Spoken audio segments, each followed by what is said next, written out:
It is showtime!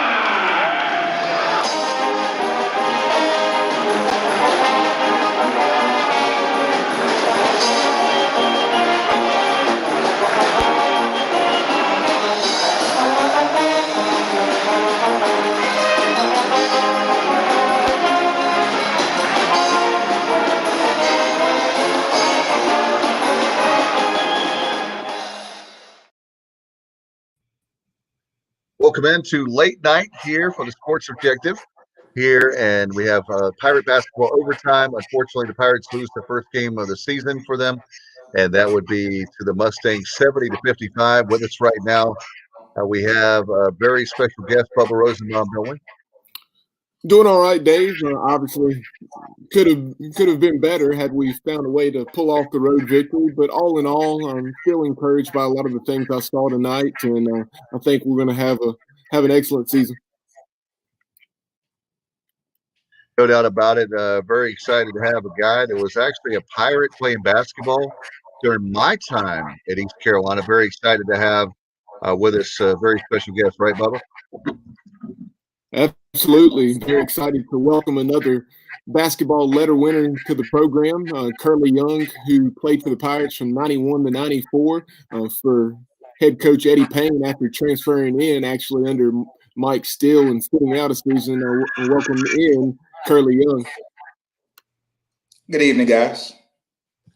Glad to have you, Curley. Thank you so much for joining us. Pirates, unfortunately, go down. You actually are from Dallas, live in Dallas, I should say, and you had a chance to attend the game. So, first of all, thank you for coming on. We're going to talk about your career too, but first, we want to get your initial takes right after the game, and then we'll talk about your career and much more here in our overtime. Sure, be happy. Give us your thoughts, Curley. You were there at the game. Talk about we were talking pre-show. But talk about the very fact of what you saw there, the differences for you between SMU and the Pirates. Pirates lose by 15. Okay. Actually, David, the game, all in all, was it was a pretty tight game statistically throughout the entire game. The only thing I noticed that we made a few more turnovers than SMU did, and they just had more second chance points. We allowed them to get more offensive rebounds for easy stickbacks. With that being said, other than that, just looking at statistics throughout the game, it's pretty even. I felt like we could have taken probably like more three-point shots. That was another difference in the game. They hit a few more threes than we did. With the threes, the turnovers, and the second chance points, that's the difference in the game. Question: you look at Bubba, I was going to say, you look at with this game. One of the things we got to do is we got to find a way. We're doing a nice job of the competition that we're playing, the non-conference games, the games kind of like the warm-up games early in the season. We're doing a better job winning those games and doing a better job so far winning the 50-50 games. But now, Curley, we got to find a way. Our next step is to be able to compete with the big boys of the league and the American. Exactly. For me, you have no better coach than to, just to have the team progress, for the second half of the season, provided everything goes well and we get the opportunity to play, through this COVID pandemic.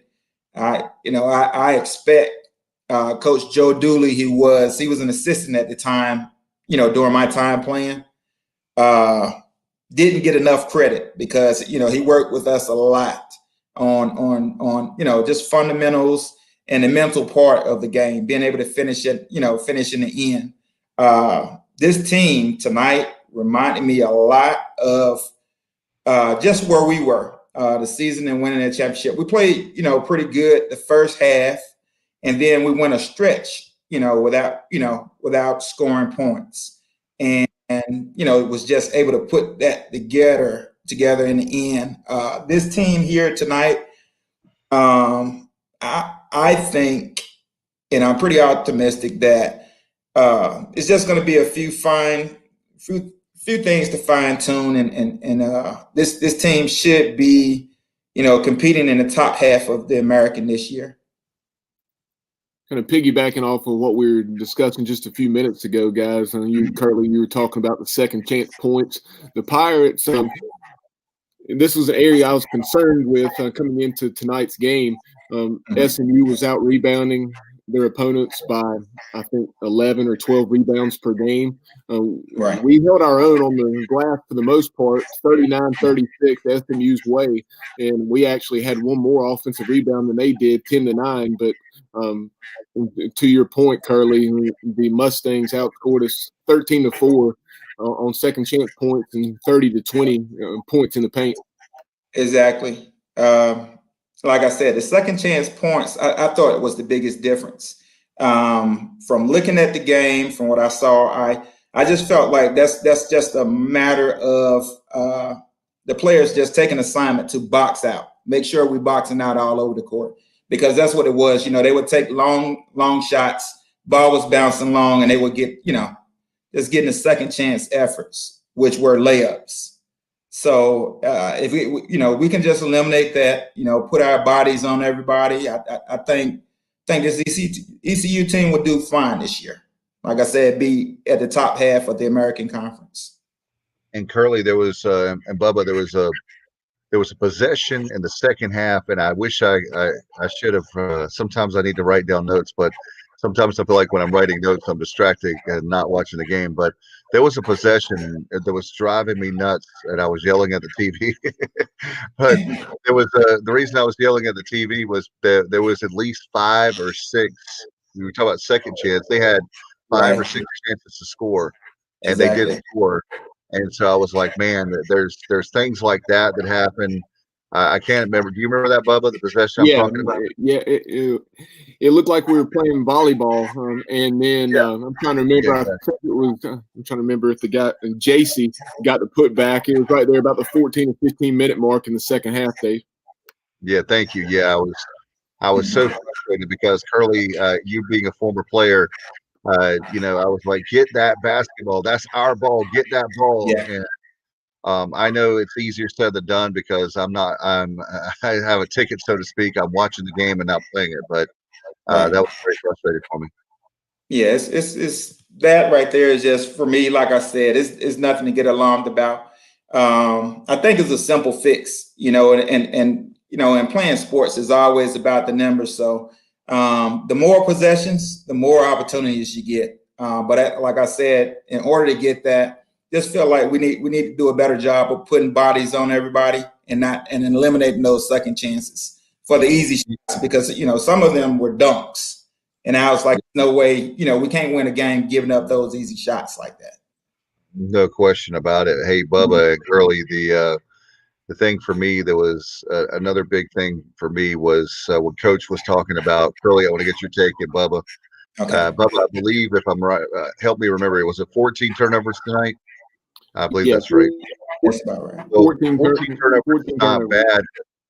Yeah, 14 turnovers is not bad. But Curley, Coach talked about the previous. There we have it up on the screen for those who are listening to the podcast. We did have 14 turnovers to their 12. The problem is, Coach said, Curley, that he counts not only the 14, but if you talk about shot selection and bad shots, those are to him turnovers, because we have a bad shot, they get the ball back.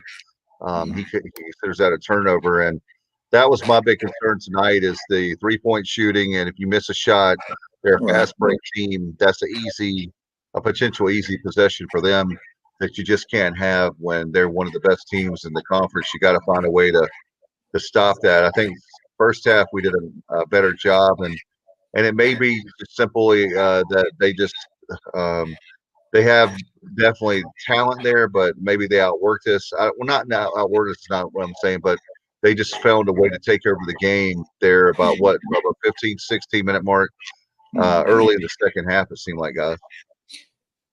Well, defensively, I think we could have did a better job as well as keeping the point guard out the middle. He seemed to have a pretty good game penetrating and dishing the ball off. that's another small thing I think that we can get better on. Just keeping the penetration out the middle, breaking down the defense. I saw a lot of layups, from his penetration. But like I said, I wouldn't be alarmed about it. I think these are easy fixes and definitely things that Coach Dooley and staff will, get to work on ASAP.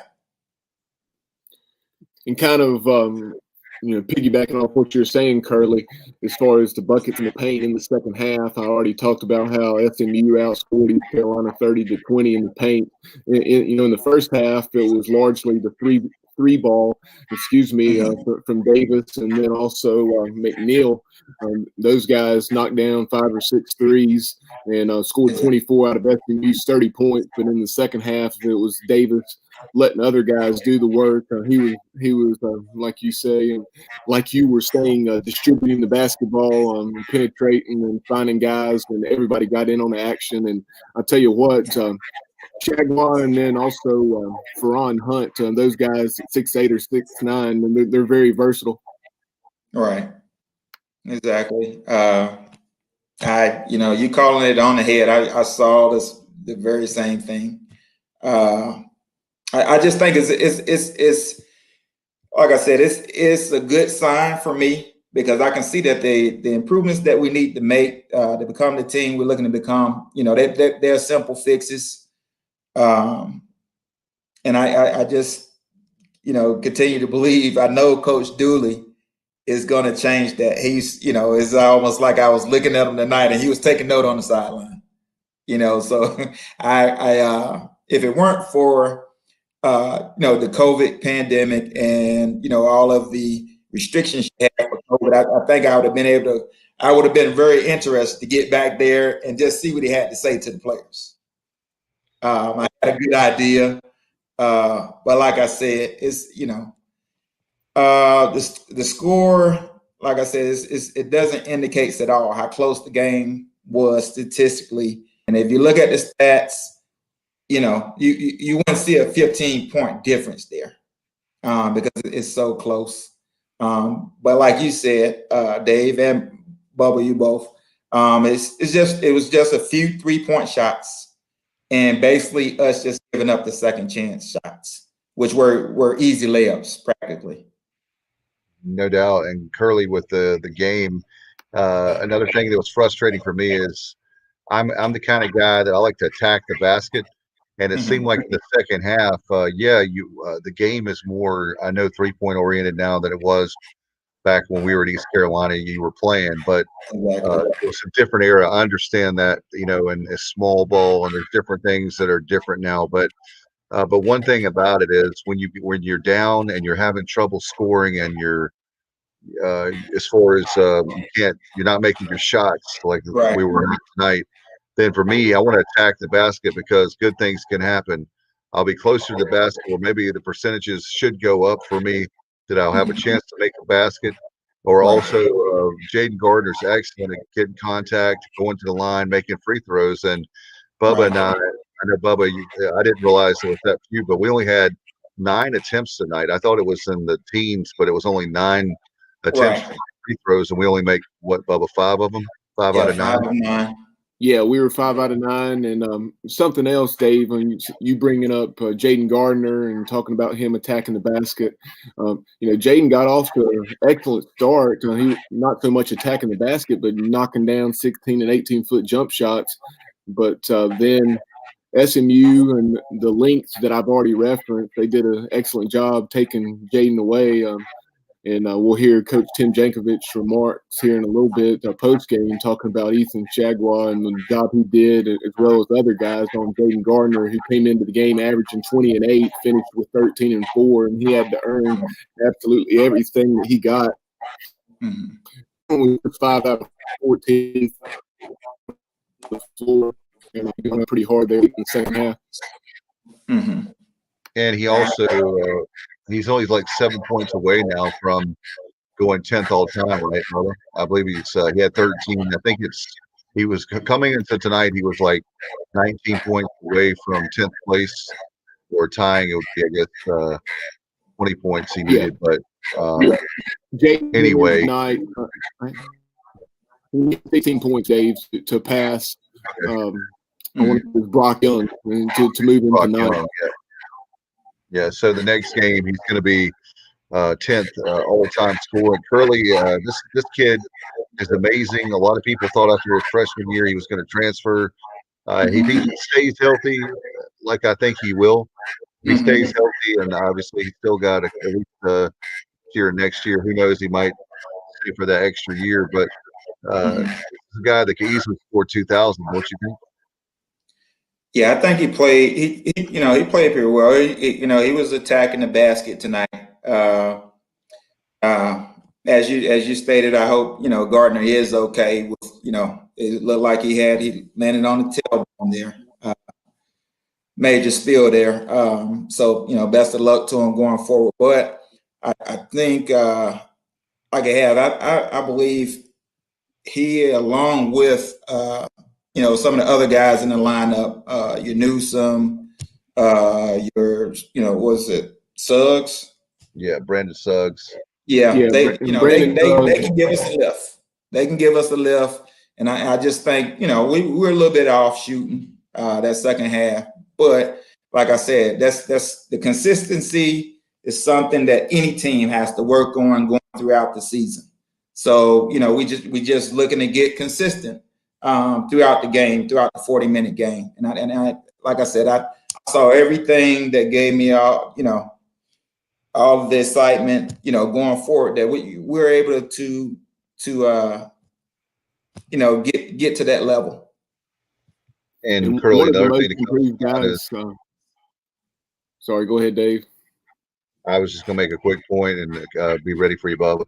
My point is that with this matchup tonight, I love boxing, Curley. This was like a heavyweight fight. And you know that, in other words, if you're fighting another guy, that guy's going to punch you. Right. And not that I want the teams to have a brawl. I'm just saying, that run is coming where they're going to have a big run. In this particular case, they're a huge offensive juggernaut. So how are you going? The question is, when you get punched in the mouth, how are you going to respond? And that's the next thing for me is how the Pirates can answer, how they will respond when they get punched in the mouth. Just think it needs to be a little bit of film. Of course, you have to get those mental reps. So just need to go back and watch the film. Just get a real clear vision of what we need to improve on and where we went wrong in the game. As I stated prior, like you said, we have to expect the punch in the mouth coming, especially when a team is home on their home floor. They're going to make a run at some point. The game is even. It wasn't a big crowd tonight, but still they had home advantage, and they had more fans sitting in the stands. So it's something we got to get over. But like I said, I stand very optimistic. I know Coach Joe Dooley will address everything, all of the shortcomings of tonight's game, in which they weren't too many, because like I said, just looking at the stats, and I was keeping them throughout the game, I was like, man, we're right there statistically. However, they've made a few more threes. They've gotten to the line a little bit more. Less turnovers, and of course, more second chance points. So just addressing those four things, I don't see it as anything big, and just see it as something that the Pirate basketball team can overcome and eventually get consistent when we're playing the bigger teams, and be able to pull out some big wins.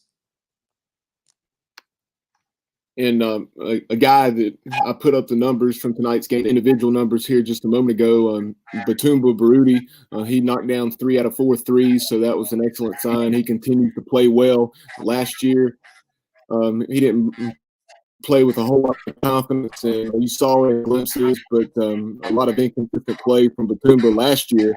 But this year, he had his third game double figures already, and he averaged over 8 points and half rebounds. So hopefully that will continue from Batumba.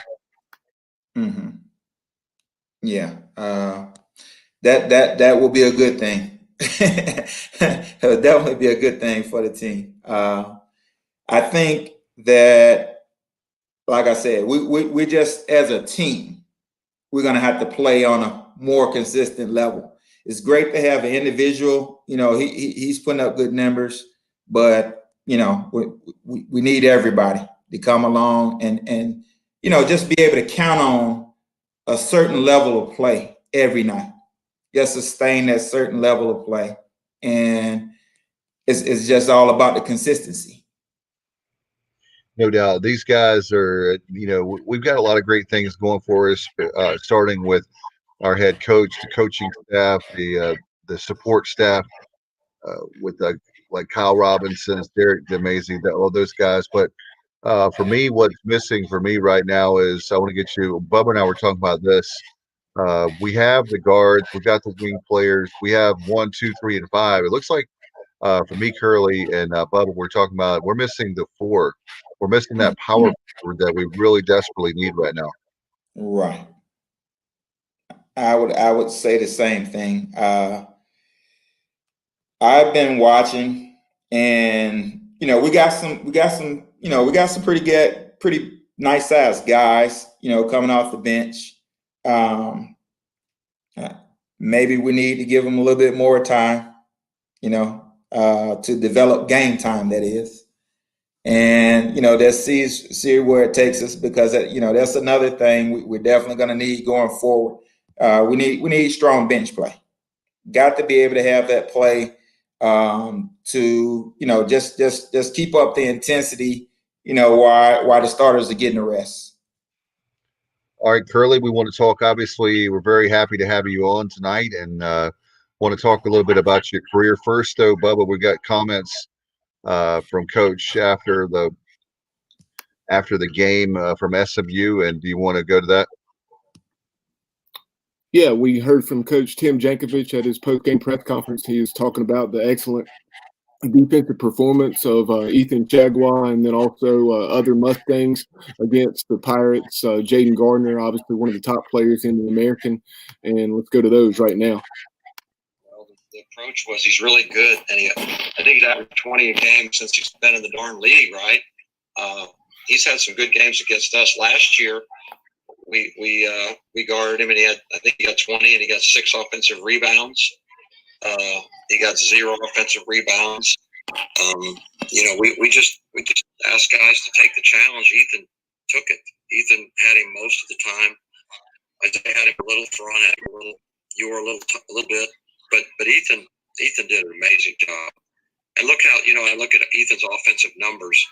I believe with all my heart he's 1 for 8 and 0 for 4, because he had 3 finals in the last couple of days. Like he's wiped out, and for him to do that and get the rebounds he did, and play with that much grit, and he kind of bumped his leg. He wasn't totally full speed much of the game.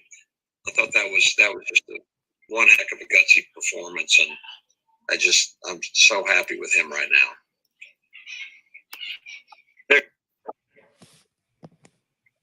There you had the post comments of SMU head coach Tim Jankovic, again talking about the excellent job SMU did defending Pirate leader Jaden Gardner. Yeah, there was a time tonight that I know that the defensive efforts of SMU, I want to take away from them because they were fantastic. But Curly, you played against tough opponents as well, and we're talking about your career, but when you're getting double teamed, the defense. Sometimes players tend to, in my opinion, and not just talking about East Carolina, but they tend to stand around. I did see where we were trying to move the ball around, and they were coming to the ball more. But when you have a situation like that, when the tenacious defense, you've got to move around and create space and the backdoor cuts and all that kind of stuff, right? Set picks. Exactly. Like I said, Gardner, he's a good scorer. He put up some good numbers. He's put up good numbers throughout the past. Sometimes in being a scorer, you got to become a decoy. However, your other teammates, they got to have an expectation that you're going to find them. They have to set up, they have to be ready to shoot, knock down some shots. And then it makes the game a little bit easier for your top scorer at that point, because they can't put as much emphasis on him because you have to guard everybody. No question. You see the showing the stats tonight for those viewing on Facebook and YouTube. Curley, want to talk about your career. I know that you transferred in from Maryland under Mike Steele. Then you played 3 years for Eddie Payne. Talk about your experience. We're obviously talking about the unfortunate SMU loss tonight, but talk about your career in East Carolina a little bit tonight. You know what? I had a great time at East Carolina. Every season didn't indicate it, but I will say this,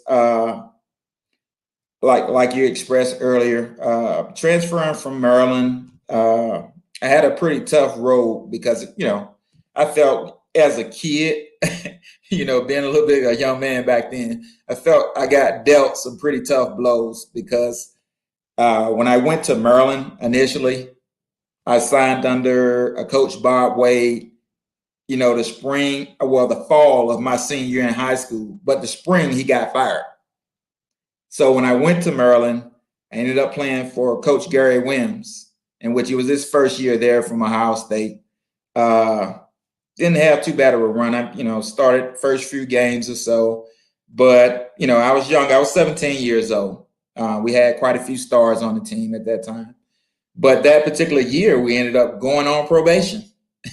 So, I just felt like, that was everything I wanted to come to college for. We got hit with sanctions with no postseason play, no TV time. And at that point, I was just looking for somewhere to come where I could get on the court. And, coincidentally, the year before I got to ECU, Blue Edwards had just played and got drafted first round. And I looked at him and was like, similar player, similar size. I think I could have some success there. So anyway, I think I had a coach reach out to Mike Steele. Once I went, it's not the transfer portal per se, but put out there I wanted to transfer. And, he took a trip, came up to Maryland, watched me play a little bit of basketball and was like, yes, I could use you. So I was happy to be even closer to home. Maryland was 4 hours from home, ECU 2 hours away from my hometown in Chesapeake, Virginia.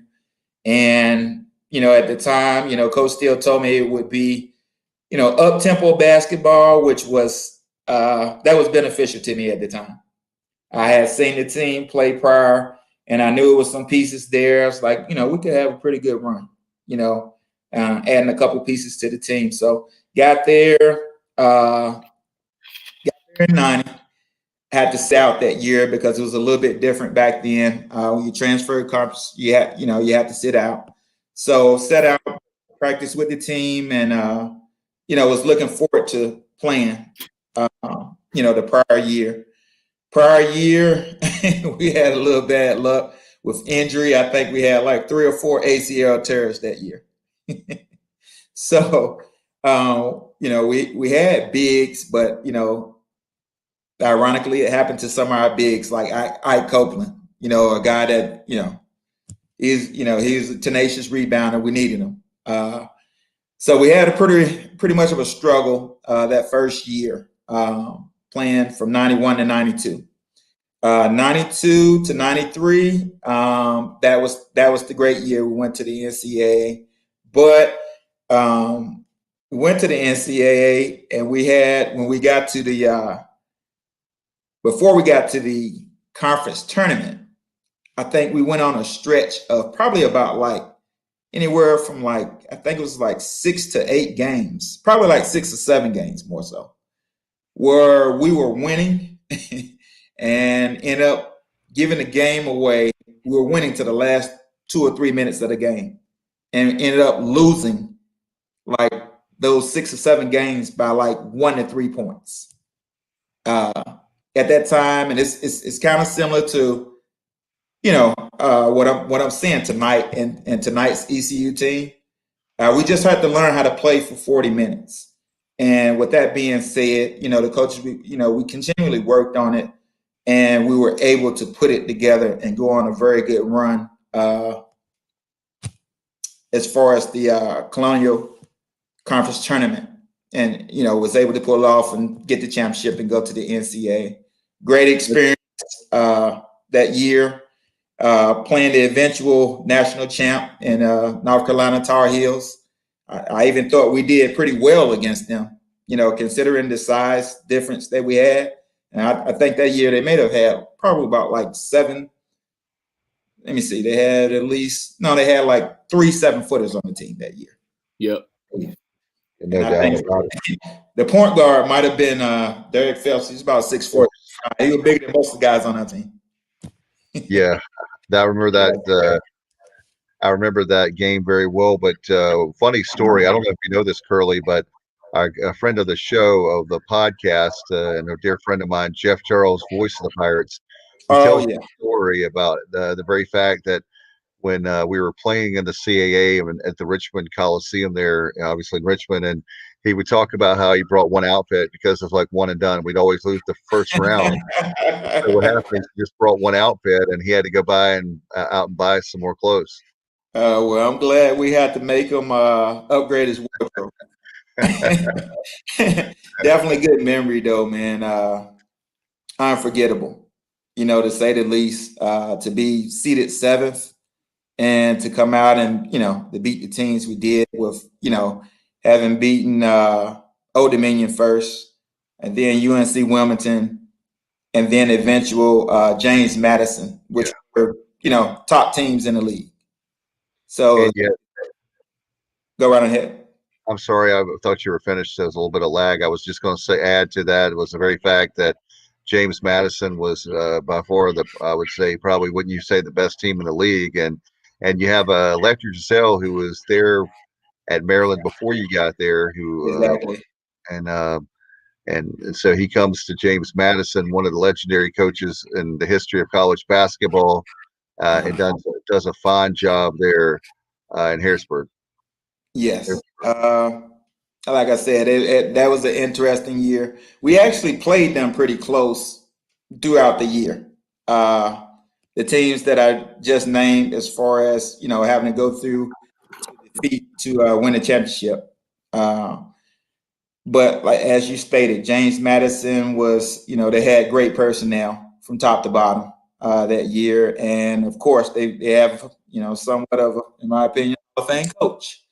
So very interesting. But as stated, that right there just left me with the ideology that anything really can happen.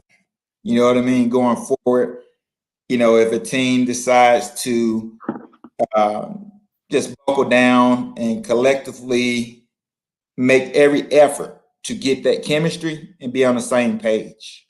That's exactly what we did. And you could tell it by the way we played, throughout that time. We played for each other. Curly, some things that I remember from that CAA tournament run that you've been talking about. You talked about Ike Copeland. Ike Copeland came off that knee injury. I still remember him wearing that big brace. But in that quarterfinal victory against Old Dominion, he had about 18, maybe 20 points. He had a career night and really took it to the Monarchs inside. And then, like you said, that JMU team that we beat, it was a really a slugfest in that championship game on Monday night, like 59-54 or something. It was just a tremendous basketball game as far as just being competitive and going down to the end. And I guess I was maybe 11 years old at the time, and remember it like it was yesterday. It was a lot of fun. And then And then, like you said, Montross and Salvadori in the first round. I remember seeing the video of on the coach's show, the way Coach Payne was using a stick with a head on it, trying to get y'all ready. Because that was hilarious because our tallest guy was Ike Copeland at 6'8", and there they were with 3 7-footers. So they were talking about how they were high sticking. Definitely times of the past. Like you stated, that quarterfinal game against Old Dominion, Ike played lights out. He actually shot 100%. And Wow. I had probably I think if I can remember correct, I think it was more than 18 and 20. I think it was closer to maybe 25. And he even hit all of his free throws that game as well. Yeah. So, we knew, Ike is not much of a scorer. He was the heart and soul, of our defense as well as, rebounding. He pulled it out for us that game. He put it on the line, and that first game, Leicester Lions had a bit of a slow game. He's our leading scorer. The second game, against UNCW, we got Leicester back offensively, and we were able to pull that game off rather easily. That semifinal game, and the last game, I felt like it was a truly collective effort from everyone. I think everybody played well. Everybody that played in that game contributed, and I will even go as far as to say even the bench guys, they cheered us on really hard. So that was just that championship game was a collective effort, definitely deserving. I feel like on our part, I give all the credit to the coaches. We had head coach Eddie Payne, we had assistant coach Joe Dooley, current head coach, and we had another assistant coach, Mike Hopkins, as well. They put together a great plan for us. Being as though we were a smaller team, they pretty much shortened the game. Back then it was a 45-second shot clock. Right. So we perfected running down that shot clock and getting a good shot in the end.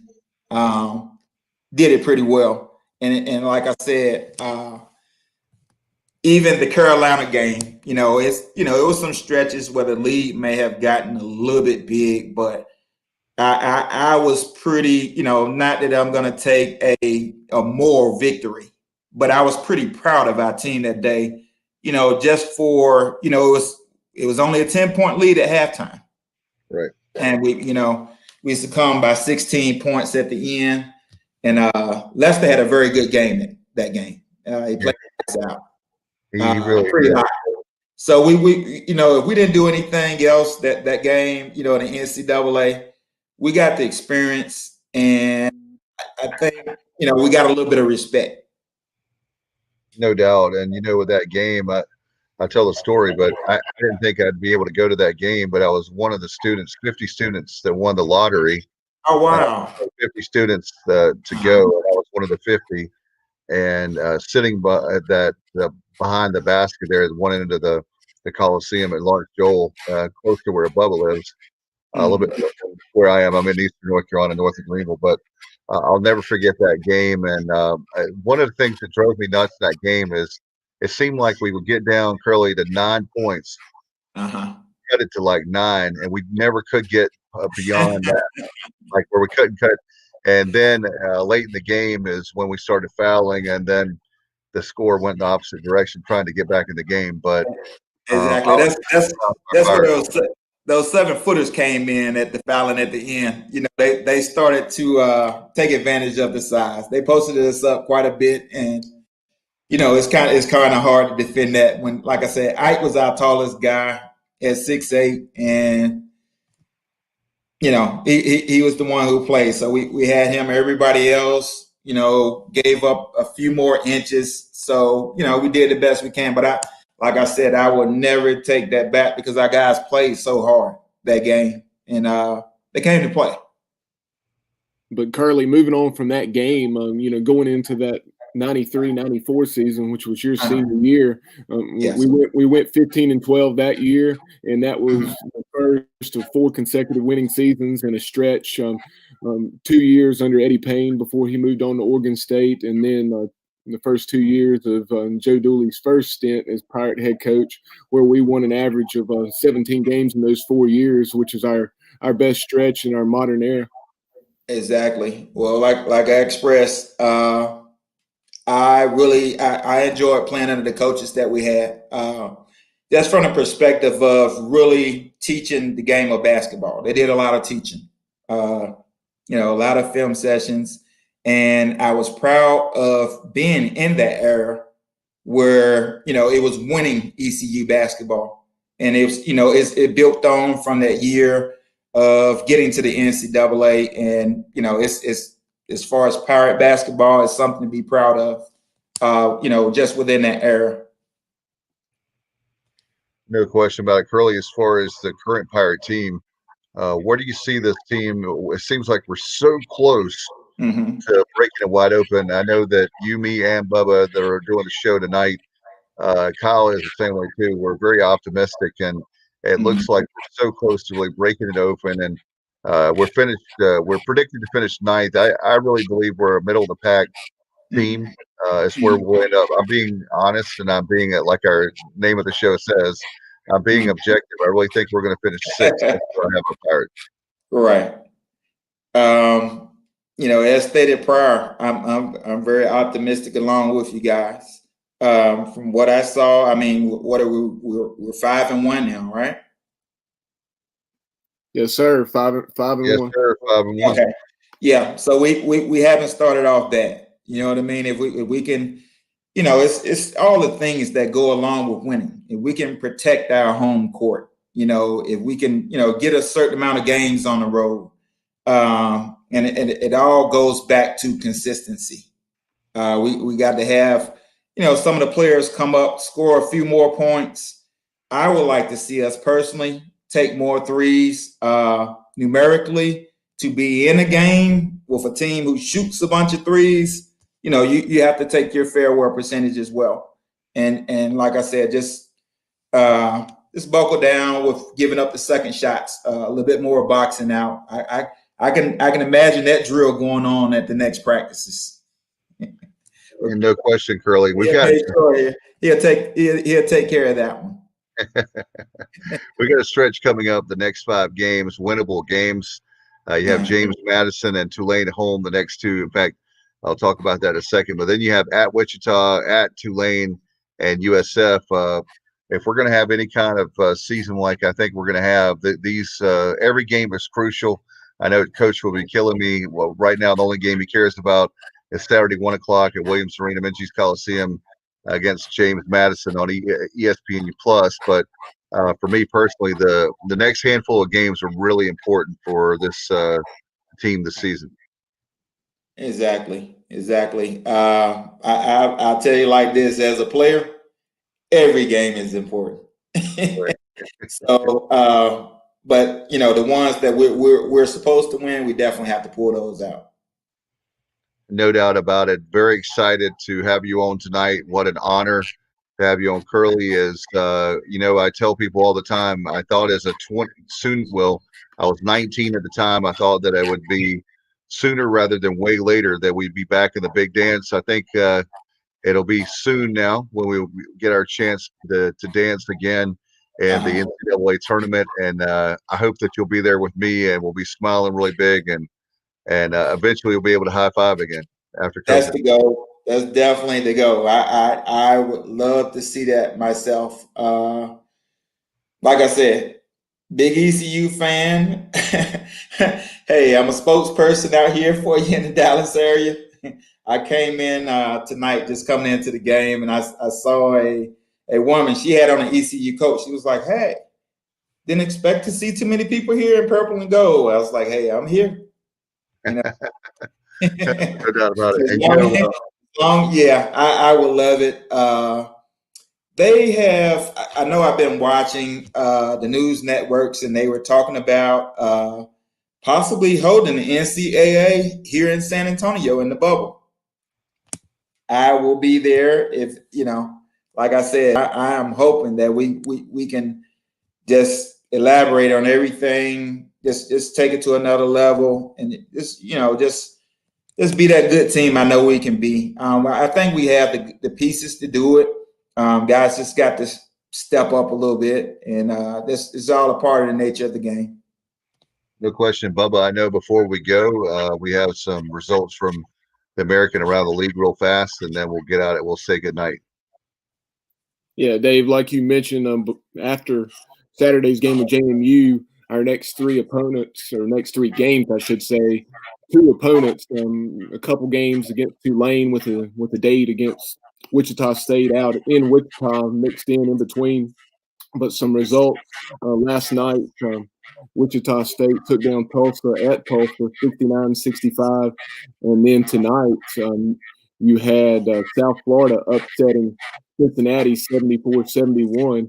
But then Tulane, who, like I said, the Pirates will be playing twice in the next 4 games. Tulane fell just shy against Memphis 80-74 in New Orleans. Yeah, those are games that Yates State must win, but definitely we need to win them all. Hey, Curley, man, thank you so much. I know it's late, but you were generous with your time and very kind to come on tonight.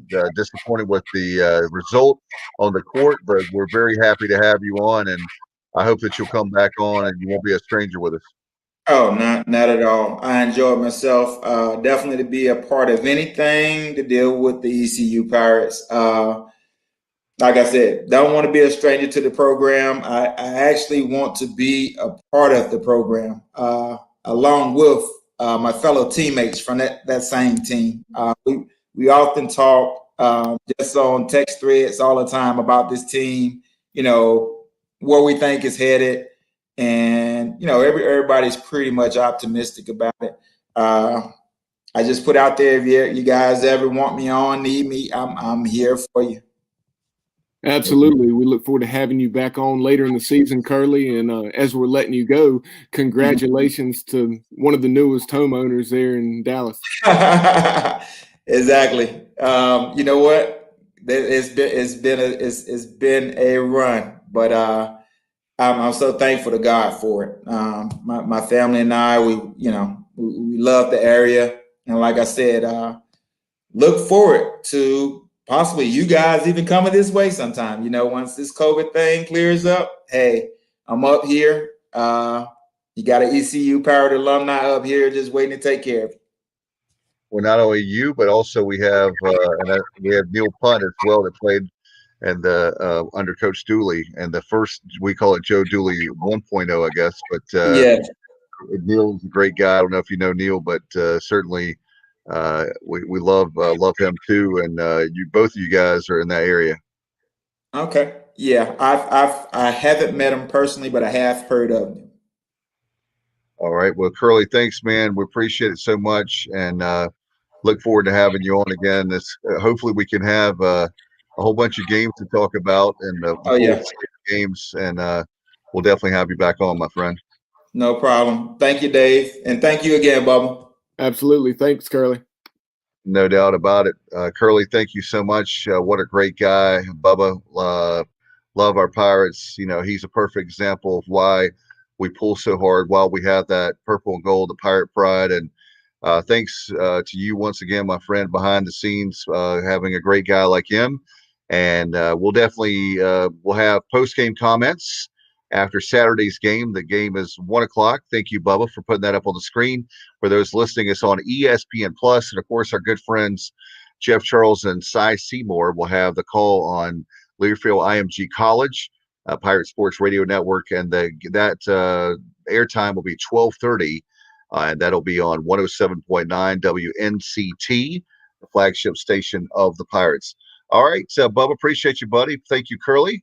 Until next time, we've been talking basketball and talking some ECU hoops overtime right here on the Sports Objective. Good night, everybody. And as always, go Pirates.